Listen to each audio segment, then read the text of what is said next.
Y'all ready? Good deal. All right, thank y'all for being here. I wanted to open today just kind of paying respect to Gary Patterson. Really one of the legends in the coaching community. He's been been a great mentor to me, especially early in my head coaching career.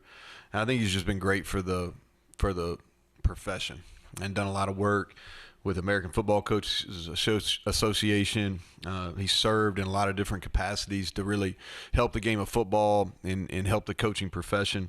And so just wanted to lead with that. Talking about our game with Iowa State, I wanted to say this, and I think I said this after the game, but I wanted to make sure I reiterate it. I thought, it wasn't a sellout by any means on Saturday, and there was a lot of excuses why not to come to the game. Our record wasn't great, weather was bad, whatever.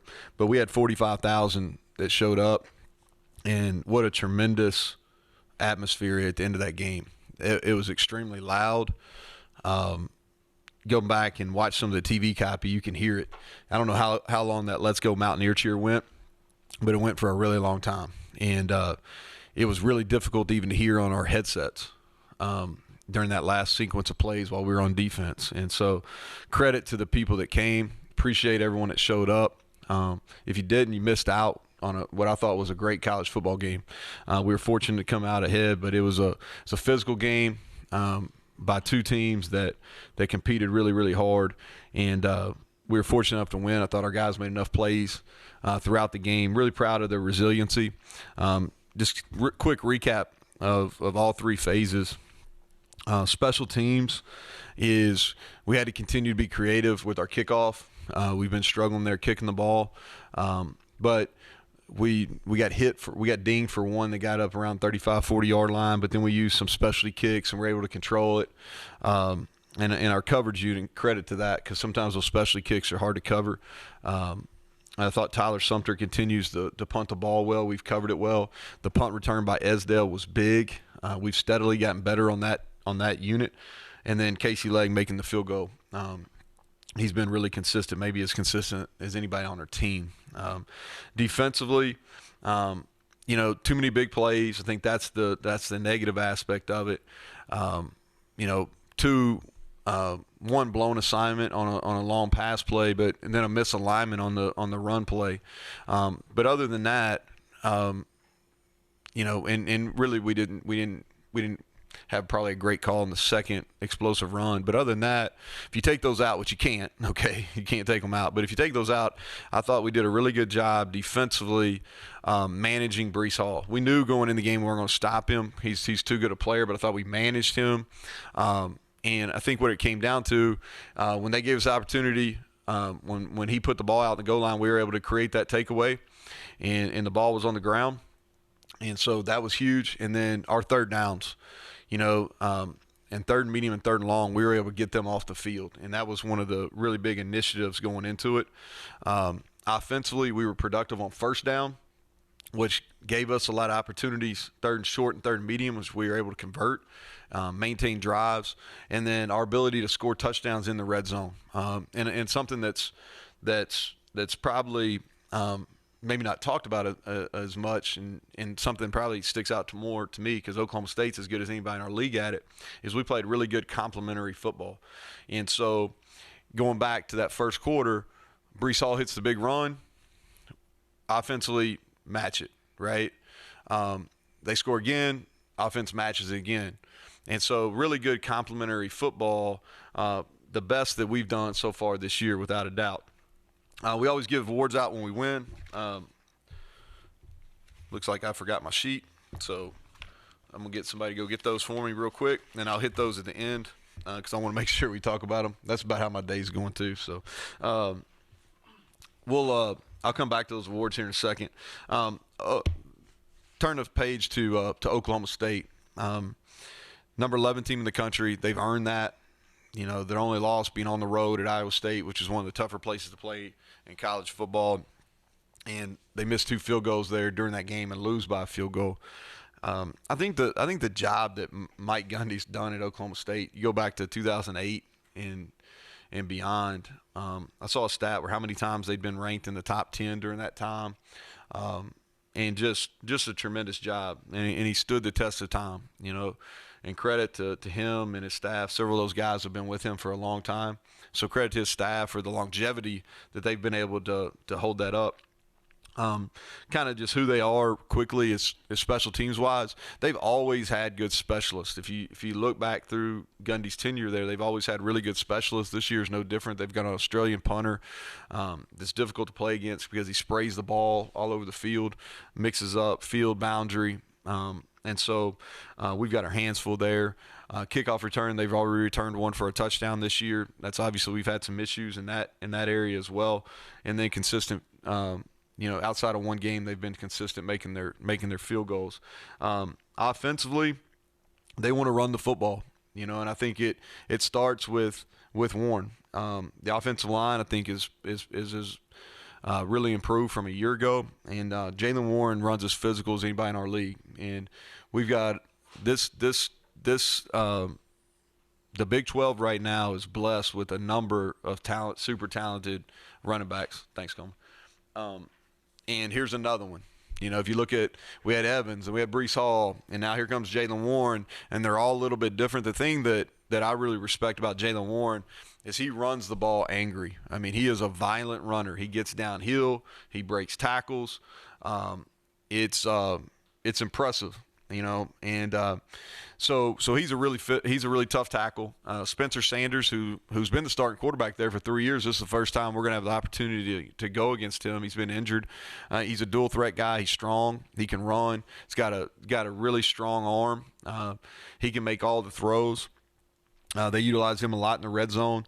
And then they've got two receivers in Tay Martin and Brennan Presley that can really run, and they're extremely fast. So, and they like I said, going back to them as a whole, they play great complementary football. They run the ball on defense or on offense. They're able to hit shot plays, and then defense, they've been lights out. They're one of the top teams in the entire country defensively. If you look, I think they got 9 seniors. If you go back, I think it's 9 seniors and 2 juniors that start, and those guys have played a ton of football over there, and the defense coordinator's been there for 4 years now. Jim Knowles does a really good job. Those guys understand the system. They make it difficult. It starts with they've got really 3 big interior guys that make it difficult for you to run the ball inside. They're physical. They come off the ball. They use their hands. They're extremely well coached. I think Malcolm Rodriguez is playing the linebacker position as good as anybody in our league. He reminds me. He and Bernard are very similar at Baylor. A really good player. And then you look at Harvell Peel, who's been playing for a long time. He's a physical run player, does a great job back in the middle of the field as well.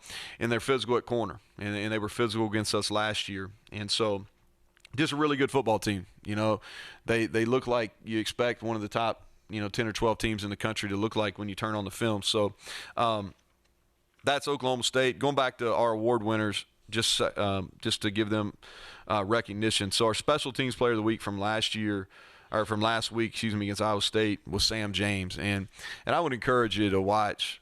I think sometimes these plays get kind of overlooked, but for you guys to go back and watch TV copies and those things, or if you have access to the coach copy, is watch Sam James on punt return. Unbelievable strain, fighting to do his job.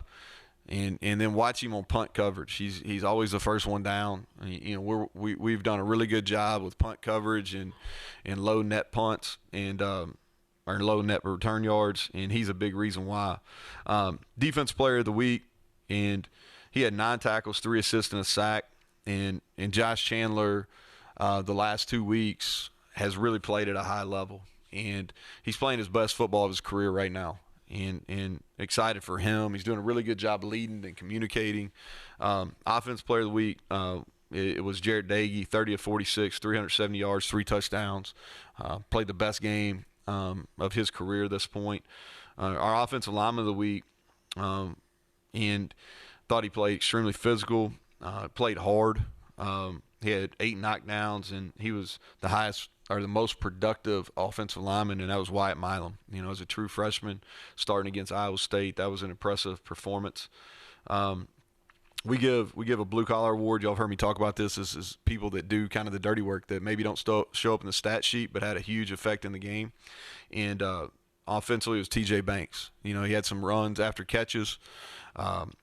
That was his most productive game, the best he's played in his career here.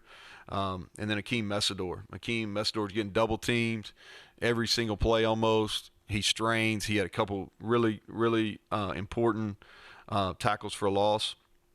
And then our scout team players were Victor Wickstrom on offense. Did a really good job giving a look for those tight ends that Iowa State has. Braden Dudley did a good job getting the offense prepared for McDonald, who led the league in sacks coming into it.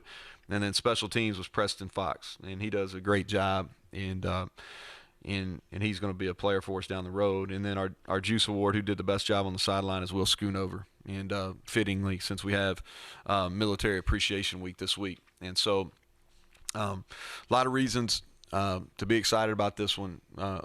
Second home game. We've won 2 games in a row. We're going to honor our military and pregame festivities. You know, our administration has some really neat things planned for that. And then also Major Harris. You know, his jersey retirement ceremony is on Saturday. Judging by some of you are probably in the same age bracket, some of you aren't, but same age bracket as for me. And if you're not a native, that was my introduction to West Virginia football.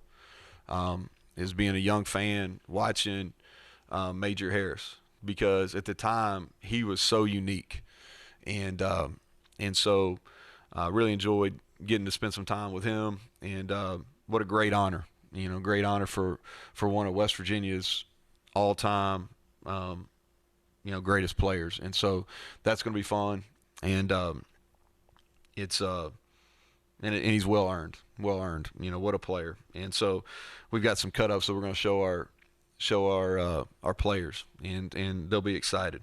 And so the hope is that we'll have a big crowd. We need them. This is a team that's had our number a little bit, and so we're looking forward to getting out there and competing. So with that, I'll take questions. So Neal, start with your offensive line. I mean, the look is they've played much better. When you watch them on film, do you agree with that? What do you see from them? Yeah, I do. I think we're playing the way it should be played, as far as we're being much more physical at the point of contact. We're straining to finish blocks. I think that we cleaned some things up schematically during the bye week from a protection standpoint, where we've been able to help our tackles. That's been a benefit. And then run game wise, we're doing a better job with the details. Consistently. Greg, we had some times early in the year where we did our footwork correctly, or we had our hands in the correct spots, or we had our eyes where they should be, but we didn't do it consistently. Now we're doing it at a much higher percentage the right way, and that's helped. But they're playing better. And the good thing about that group is if you look at it, sophomore, junior, sophomore, junior, and then freshman. So there's a lot of football left to be played with that group. Most aggressive defense you're going to face this year? There's a lot of really good defenses in our league right now. That's one of the things, anytime I do anything nationally, they always ask about, has the perception switched, from the Big 12? And it really has been 3 years in the making. I thought last year we had a really good group of defenses. This year's no exception. They are aggressive. They take some risk. How they play their front is similar to how we play, John. I mean, as far as they're different in the back end than we are, but how they play their front is very similar. They're just bigger. We're smaller and probably a little quicker. They're bigger, and they're a lot older than we are. At some spots, but they're aggressive. They'll get physical on the secondary and play close to you. They're just really good. I could sit here and talk about a lot of different things. They're really good on defense. They make it hard on you. Speaking of linemen, you've mentioned a little bit, but the guy sort of gets lost at times is committer. Mm-hmm. So talk about, again, sort of the progress for James. Yeah, he kind of got thrown in the action there in 19. Didn't even go through spring practice. He was a defensive lineman here. Ended up starting, I think, 9 or 10 games there. Some up and down. Kind of learned as he went. Last year, he he got sick, so missed some time, and then was a rotator, and then really starting back in fall camp. He came to fall camp and he played different. His demeanor was different, and he's played at a really consistent level for us. He's been physical. His technique's a lot better. I'm really proud of how he's prepared week in and week out, physically and mentally. You mentioned Banks, blue collar guy. How is he blocking? How is his blocking? Yeah, John, that was the best he's played. It really was. And he's had 2 great weeks in a row from a practice standpoint. And Michael Laughlin's going to miss. He's going to miss the remainder of the season. So he's out with a lower body injury, and he won't return. Troy Fortune will miss the rest of the regular season as well. So just some injury updates. Both of those lower body injuries. And so I think TJ sees an opportunity. His approach is much more mature than when he had to play early when Mike was out with the other injury. But he did. He's always played really hard. The effort piece has never been an issue. It's been technique issues and the ability to concentrate and focus for extended period of time. So Saturday was the first time he combined high effort, which he always does, with really good concentration and technique. It's probably fair to say that you all couldn't have run very successfully for an extended period of time without O'Loughlin early, right? What, say again now? Without O'Loughlin, probably fair to say you would have had a hard time running the ball if you missed a bunch of games in a row, right? O'Loughlin? Yeah. Yeah. So, all right. So that's going into it, if you would have asked me back in Maryland game in that early, I would absolutely said yes. Based on how TJ played last week, I'd probably disagree now. Feel better, right? I feel a lot better. Yes, absolutely. So between TJ and the line, but it also looked like some of the things you did with formations and using receivers too, that kind of compensated. What other ways can you're not going to give it away, I know that, but can you scheme and design where you don't have a tight end, you can still get big and you can still run block with deception motion formation? Yeah. So Treylin Davis is a guy that's a true freshman. We'd like to redshirt. I think he's played in 1 or 2 games thus far. He's got a couple things. He's not ready to go play every game or every play, Mike, but there's some things he does really well because he's a super physical kid. And the things that he did in high school that he's got a ton of reps on, that it's real simple on who he's blocking and he feels confident with. We can get some reps out of him. Charles Finley played the most he's ever played in his career, and did a really nice job. He's gotten bigger. I think if he'll do the right things and make good decisions on and off the field and those type of things, he's got the talent that we want for that position. He's got to gain some weight. He's put on about 15 pounds from a year ago, but we'll continue to use him. He'll be the second tight end in the game, and then you use different formations. I mean, you're onto it. We'll have a plan for this week. Don't necessarily want to talk about it right here, but you do. You have to present some unique formations and some motions and things like that to create an edge where where you're thin at that position at tight end. After the last game, you spoke quite highly of what Mike Joseph has done and his strength staff. Would you talk a little more about how they approach it and how they help them not only on the field but as people? Well, I think you start with Mike, and just a tremendous person, somebody that really has a heart for the state of West Virginia, he has a heart for this football program, and he has a heart for each of these guys individually. And I don't think it's here's what speaks to me. All right, obviously my first year was here in 2019, right? Every former player that comes through here, that's the first stop they make. And I don't know if I can give a better example of who Mike Joseph is. I think Bruce Irvin's come to this game. He texted me the other day, and that was one of the first people he asked about. And it's like Noel Devine was back. First stop was down there, and so I just think that I hope that paints a picture of kind of who he is. I always ask, one of our when we do some peer surveys and I'm asking and getting thoughts from players, one of the things I always ask them is like, who's one of the most selfless people in the building? And Mike Joseph always the highest. He's always the highest vote getter. You know what I mean? And it could be it's an open-ended question. And he's always the highest vote getter. So I hope that paints a picture of kind of who he is. And then he's really well regarded in the strength and conditioning field. I think he's got a perfect mix of science and toughness. Kind of new school, old school. I think he's got that Fairmont toughness, but he's also understands the science piece, like what they're doing over at Rockefeller. I'm constantly telling him, like, hey man, like I'm from Kentucky, let's like back down some. I'm more of an English guy, all right. I'm not a math science guy. We're gonna have to lower this for me right here, right? So I think he's got a really good approach with kind of the old school strength conditioning with the new school approach as far as performance is concerned. Cornerback without Nick Troy. I mean, you faced that this past week, but any other mixing and matching that you can do there? Secondary, we're just thin. It kind of is what it is. We Jackie Matthews. Really, what we've done is we've gone to a rotation where Scotty Young rotates in at spear and back at both safety spots, and then Jackie rotates at spear in the third corner. And then Daryl and Charles started the game there, and then Ruffin is our fourth guy there. And what we're trying to do is with the fourth safety spot is rotating those young guys and kind of on and off. Like Caleb Coleman was on last week. Okay, St. McLeod will probably be on this week, and so we got between Davis Mallinger, St. McLeod, Caleb Coleman, we got three guys there that we would like to redshirt them because they're not ready yet. But they're subbing and playing on a couple special teams and being the fourth safety. Andrew Wilson-Lamp sort of. He's already used his games.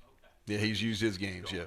You mentioned kickoffs and obviously subbing in some different things. For your deep kickoffs, what's your goal? What's acceptable? I mean, obviously kicking in the end zone, but where do you need to get it to? Your hang time. What is your goal you have to meet to use that consistently? Yeah, it's the location, and Evan's location was fine the other day. He had two kicks. One of them was just low, and we missed the tackle at the point of contact. That wasn't his deal. Like it's hard to cover kicks, and we're covering a good bit of them. We would love for him to be around the goal line, 3.8, 3.75, something like that. I think that's the correct hang time.